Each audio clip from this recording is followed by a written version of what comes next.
After a lifetime of researching the dynamic and enigmatic world of light entertainment, I've decided to ditch my notebook and meet the people who inspire me. What makes them the people they are? How do they feel about the show business landscape in which they find themselves?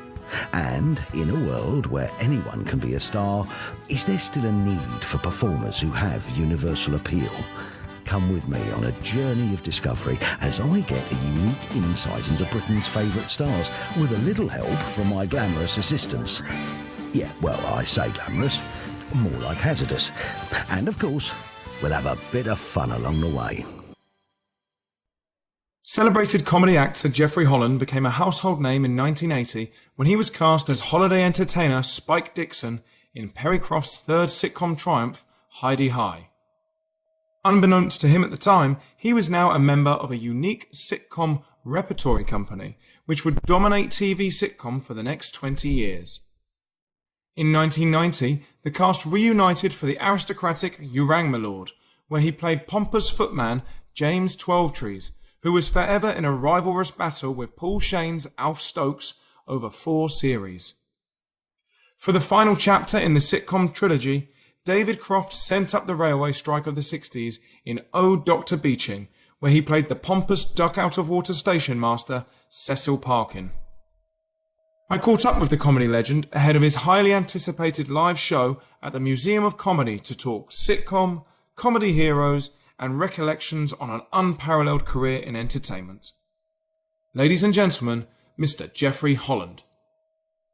Your connections with Croft and Perry started early on in your career, when you secured bit parts in sitcoms Are You Being Served and It Ain't Half Hot Mum. What were your first impressions of these two comedy masters? Well, I first met them before that. What I did was I had to go and audition for the stage show of Dad's Army. In 1975, it was on in the West End of London, and I met them for the first time then. And I was thrilled to bits because I didn't want to be there at that particular interview, and for various reasons I was in a foul mood. And I got this script, and I did this audition for them, and I made them laugh. Wow. I made them laugh, and I said, well, you enjoyed that, didn't you? And they said, yes, we did. And I said, but you wrote it, because I'd just done something from the script that they'd given me to do. And I said, well, yes, we wrote it, but we put it in a drawer, gave it to the typist, and we haven't seen it since.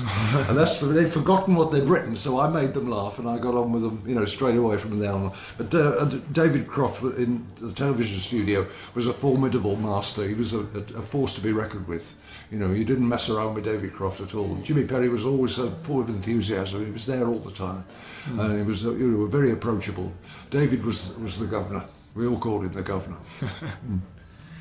In 1978, you were cast as Spike Dixon for a sitcom pilot entitled HiDeHi.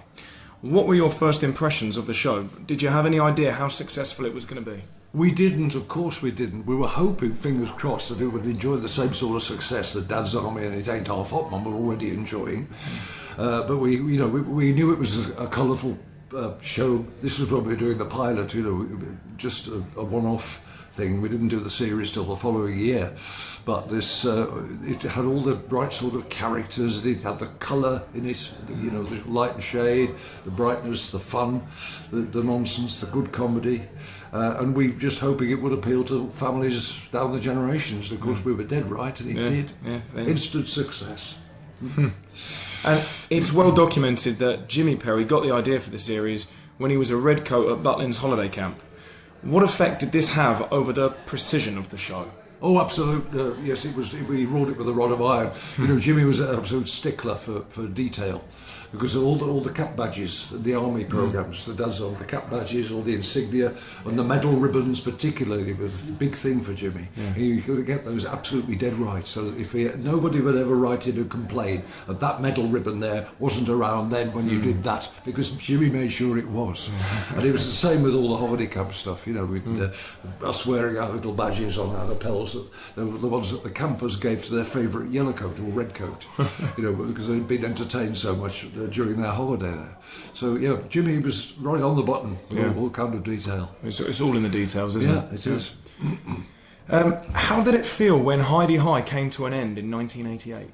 Oh, it was a big wrench for most of the cast. I mean, for Sue and Paul and I, it was a change of an era, really, the end of one era and on to the next, because we knew we were going on to do Lord at the time. So we were celebrating the end of HiDeHi, which was a big wrench, particularly for those that we were saying goodbye to. But for the three of us, we met again the following year to start on a new show. You know, and the rest is history, because we went on from that to do Doctor Beeching later as well. So we became the comedy A-team. And I think that leads quite nicely into Josh's next question, actually. Which is? In 1990, the main HiDeHi cast reunited for You Rang My Lord. Now, what reservations did you have on doing something else with the cast who you'd enjoyed so much success with? Well, we were thrilled to bits, particularly Paul, Sue and I, to carry on working together. And of course it was nice to be there with people like Michael Knowles and Donald Hewlett, who played the officers in H.L.F. Opera, and they were playing the gentry upstairs in the big house, the Meldrum House. And we've got Frank Williams and Bill Pertwee from Dad's Army there as the policeman and the bishop. You know, so I'd worked with them all before. Some of the ladies were new, some we had on the show. Barbara New and Brenda Cowling, who played the cook and the Shah. They'd been in episodes of HiDeHi and Dad's Army and all kinds of stuff from David previously. So, you know, we knew some of them. The younger girls were new to us, so, you know, they were new friends to get to know. But it was lovely working with old chums again. The only difficulty Paul Shane and I had forever, for quite some time, was to call each other Alf and James. Rather than Spike and Ted, you know, which we'd been doing it for years, and we just had to get used to it. It was hard work, but we did. Now, in terms of sitcom, HiDeHi remains unique in creating a repertory company who enjoyed success with 3 separate sitcoms. As an actor, what's the benefit of being associated with a definite formula? Well, as far as being involved in comedy is concerned, you know, the wonderful benefit I found is when people meet you, they smile before you've opened your mouth. You know, because you're expected to be funny. Even if you're not, you're expected to be funny. But it was just a joy to be as lucky as I've been, to be associated with so much comedy, one after the other, all those years. You know, I've had a career of it. I'm just an actor who got lucky, I guess.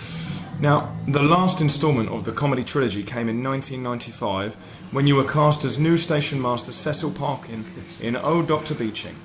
How rewarding was it to reunite with those actors all those years later? So it was again, it was just a joy, pure joy, because Paul, Sue and I again were back together as 3 new characters this time, working again with old chums from the old repertory company. Windsor Davies came in and did a guest spot in one episode for us.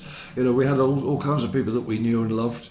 But for me, it was quite daunting, because I was playing Cecil Parkin, the station master, who arrives new with a whip to crack. And he's the disciplinarian. And it was the first time for me to actually be sitting behind the desk in the office. Whereas in the previous programmes, HiDeHi and You Rang My Lord, I was one that was standing in front of the desk while somebody else sat behind the desk. So when I sat down behind this desk to shoot this scene, and all the whole cast are standing around me in a semicircle, and I'm looking up at them, you know, I'm wetting myself, you know. It was just something I just wasn't used to, being in charge as the character. So I soon got used to it, but that very first time, it was a bit daunting, to say the least. Yeah. In 2002, you teamed up with Andrew Seacombe to pay tribute to one of the most influential comedy groups in comedy history, in Goon Again. What was this able to teach you about the show's role in the history of comedy? Oh, it was priceless. It was priceless to do that. It was one of the happiest nights I've ever spent in the theatre in my life, to be able to recreate those fabulous characters. I did all the Peter Sellers stuff in there, and you know, I'd admired the Goon Show for years myself. I'd always had all the records, all the recordings of what was available at the time, and the audience that were there were full of pros. There was a lot of family, friends of the families of the ones. Sir Harry and Spike couldn't be there, they were too sick, the pair of them, really. It wasn't long after that Harry died. And Andrew was playing his father's part. It meant a lot to him to do that, to play his father's role, because, you know, he had a lump in his throat all night. He was really choking back the tears. And right at the end, his wife came down, and they just fell on each other in the dressing room for about 10 minutes. He couldn't control himself. No. And it wasn't long after that we heard that Harry had actually passed away. So I realised later what it must have meant to him on that night. Yeah. But we had a lot of sons of in that one. We had Christopher Timothy was playing his father's part, because his father, Andrew Timothy, was the original Goon Show announcer back in the early 50s, before Wallace Greenslade came in and took over. Wow. So he was there playing his own father's role as the announcer. And we had Lance Ellington, of course, who came and sang one of his father Ray's songs. Lover Come Back to Me, I think it was. I can't remember it exactly, but it was one that Ray Ellington himself had sung on the show, and Lance came and sang it just like his dad, just like the original, and we did our best to recreate these wonderful iconic voices, and it was a huge success. And Barry Cryer afterwards in the bar in the pub came up to me and he said just 2 words. He looked me straight in the eye and he said, "Spot on." So I thought, well, that was praise indeed from a master of comedy himself. Fantastic, man. Fantastic. Now, we're here at the Museum of Comedy, where you're just about to take to the floor for your show, Jeffrey Holland and Friends. Yeah. What can we expect?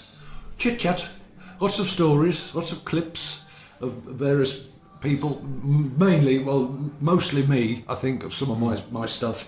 Rob won't tell me what he's got in store. You see, he won't tell me what clips he's going to play, because we're going to keep the show as spontaneous as we can.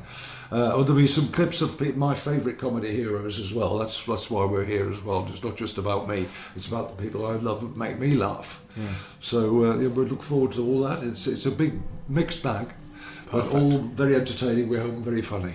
Good. So I hope you enjoy it. Well, I'm sure we will. Now, looking back at your career, what is your proudest achievement? Oh, well, it'll be talked about tonight in the show, of course, but it's my Stan Laurel show, my one-man play about Stan Laurel, which I'm doing now. I've done it 3 times at Edinburgh, and so I've had success up there with it. And I've been touring it all around the country for the last few years. I've got one more performance of it this year, before next year comes along. We'll put some more in the book next year. So, but it's just a tribute to my greatest comedy hero, who was for me was Stan Laurel. And it's a tribute to both Laurel and Hardy, really, as well, because at various times in the play, I'm not just talking, I put the hat on and I do Laurel and Hardy. Oh. So you get both, you get 2 for the price of 1 then. More.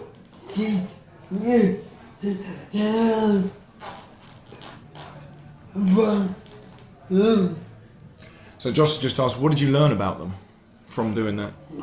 Doing that show? Well, the thing about doing the play is that I knew about them before I got the play put together. I collaborated with a wonderful writer on the play. Most of the text is what she wrote for me.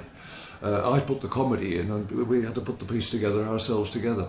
You go on learning about Laurel and Hardy, because there's lots of great. The Sons of the Desert is the international fan club, and they produce magazines and people write books, and there's always something new coming out of the woodwork about them that you find out about.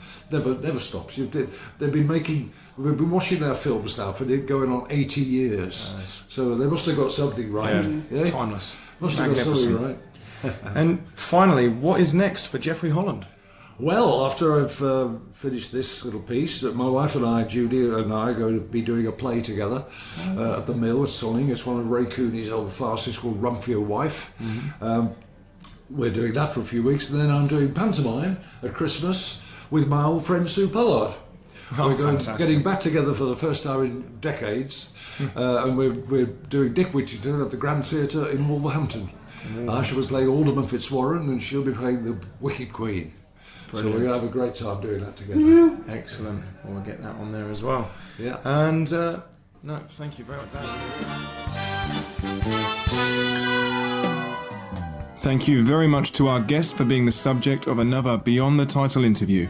If you like this, why not browse the website and see if there's anything else that takes your fancy.